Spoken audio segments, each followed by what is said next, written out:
Imagine you're an alien who arrives on planet Earth in 2019. You've never been there before, you have no idea what the history of this planet is, and you're just going to report back to your planet what you're seeing. You would probably report something like, there's one thing on this planet that covers the entire planet and seems to work really well and seems to have some kind of direction, meaning it knows where it's going, and this phenomenon is called the internet. And then for some strange reason, there are about 8 billion bodies connected to this thing called the internet, and they're all very confused and they have no idea where they're going. That would be a very likely report back from planet Earth in 2019, wouldn't it? You have to admit that. We're going towards 8 billion people on this planet soon being connected with each other. We're over 5 billion already. The internet itself is operating towards zero cost. It means that anybody can get Wi-Fi on the planet for virtually no money at all. And all the functions you use when you go online, Google, Facebook, Flipkart, whatever it is, doesn't cost you a penny to use. And you can even have access to programming language and develop your own tools wherever you live on the planet. We have literally achieved a meritocracy on a global scale. Everybody is online. Some people in India are online like 2 to 3 hours a day. I live in Sweden, in northern Scandinavia, and people they're online about 7 hours a day on average. Now we have 19-year-olds in that culture that go online about 11 hours a day, and my team are actually now following biohackers. There are people who can't even sleep without being online, who are literally now 24 hours a day online. We are online all the time. As a matter of fact, everything important in our lives now happens online. Capitalism is literally over because you all want to be informed before you make any decisions these days. And we have the luxury to have access to smartphones and laptops where we can check out absolutely everything before we make our decisions, before you make a purchase, before you decide to do anything, before you go on a date. You check the people, or you check the company, or you check the product that you're going to immerse yourself in a relationship with, so you know exactly who you're dealing with. That's called search. And since we're all searching when you go online, and we like to make the informed decisions, that means that every transaction happening now between human beings is fundamentally digital and only later becomes a physical experience. That means we've moved into the cloud. We now live in the online world, and the physical world is becoming secondary to us. And it's a global phenomenon. But of course we are confused, because we're trained to think that the way we were brought up is something that always will exist. That's not true, though. History has changed before in dramatic ways, and we had a couple of paradigm shifts before that are on a par with the one that's happening right now. The first one was when we became humans to begin with. Homo sapiens is about 200,000 years old. And we haven't really changed over these 200,000 years. I know a lot of women have the ambition to give birth to babies that are smarter than they themselves are, but then they go out on a Friday night and meet a guy who looks handsome and he's kind of a fool, and they fall in love with him and they sleep with the wrong guy and have kids anyway. This practice has been going on now for 200,000 years. We might as well give it up. We're not going to improve on ourselves. We're going to be the same human beings. Our brains are no bigger than they were 200,000 years ago. And actually it comes to information processing, because we had to memorize everything when we were nomads. These days, information is outside of our own heads. Our brains are actually getting smaller and less used than they used to. Then we had another revolution called written language that arrived in our culture about 5,000 years ago, and it changed absolutely everything. Suddenly we settled down. We created farming. We raised cattle. We started taming animals and taming plants and taming nature the way we had tamed ourselves before. And because of that, we could go from a population of about 3 million, which was the maximum then, to 8 billion people on the planet now. That would have been impossible without written language. We call it civilization. Written language means that my information in my brain does not die with me. It means that I can write down what I go through in my life and pass it on to the next generation so they can build on my experience. That's what civilization is. Without written language, we'd never have civilization. The thing is, though, when we stop moving around, instead of focusing on literally physically moving, and we had permanent settlements in the river valleys and the mountains, especially here in India, Then our ideas took off instead. Our movement started towards the sky. And we realized we could build a completely different future for far more people than we ever thought was imaginable before that. Then the printing press came along, and it was first used massively in Europe, where I live now, in the 1450s. And the printing press eventually covered the entire planet in a messianic project called mass education. Because of the printing press, the cost of producing a book fell from around $160,000 in 1449 to about 30 cents 100 years later. Because once you print something, you don't have to handwrite it. You can create huge volumes of it at a far lower cost.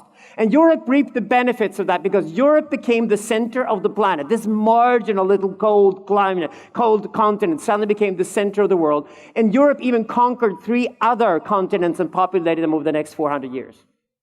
The success of Europe, which including the British Raj here in India, was simply down to one thing. The Europeans were ahead of the game when it came to using the printing press and teaching their kids to read, write, and count.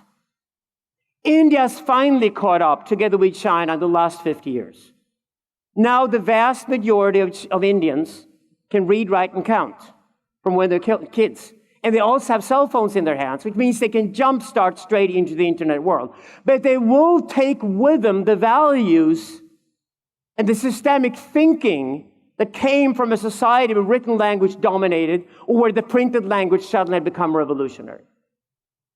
Now the whole game is changed all over again because the internet is here. So the way landowners and monarchy and church had to go and were replaced by capital and capitalism, and the people owned stock in factories, and the monarchs were replaced by politicians and politics, and the old priesthood of religion who taught us the truth in churches once, or in mosques or in temples, were replaced by academia. The same thing is going to happen all over again. We tend to think that politics must stay. We tend to think that Donald Trump is important. I predicted in a book 16 years before it happened that Americans are sooner or later going to pick a reality TV show host for president because they might as well pick a celebrity for president because it's now ironic. Politics no longer has the power. Academia is in a crisis. And old industry and capitalism are also now waning. The deflation and depression of the world economy can only be explained by one thing, and it's called technology.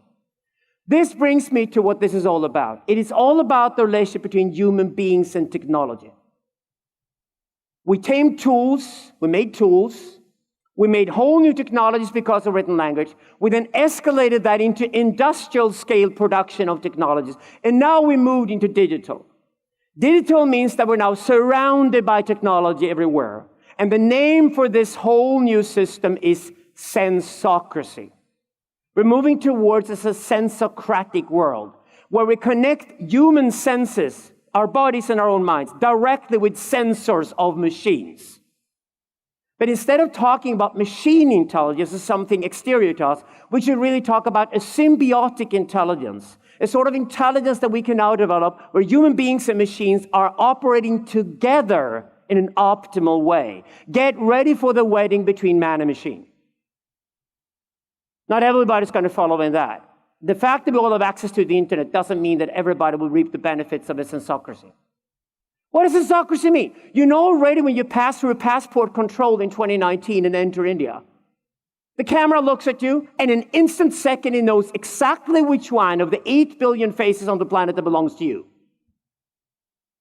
That's sensocracy. We're now surrounding ourselves with sensors that are going to be directly connected with our bodies, with our skins, with our eyes, with our ears, with our hearts even.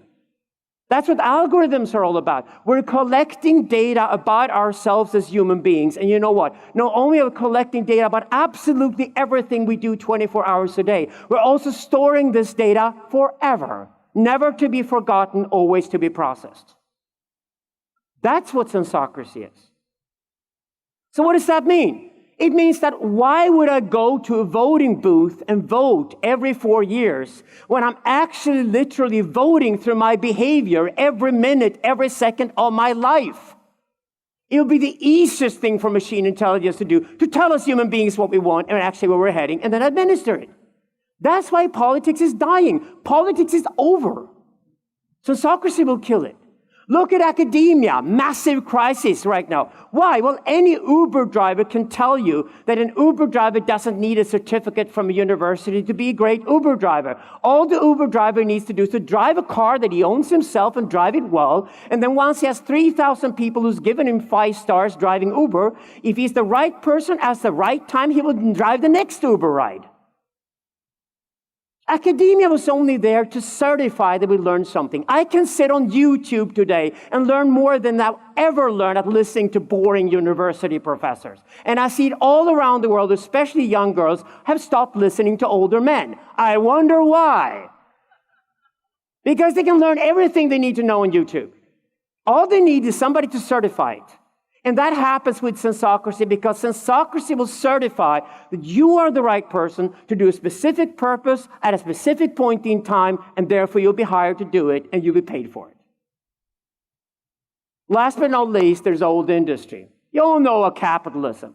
Well, what are they doing today? Well, they're trying to force us to stay within capitalism by throwing marketing and advertising at us like desperate. If you look at YouTube, the first 5 seconds you have to watch an ad.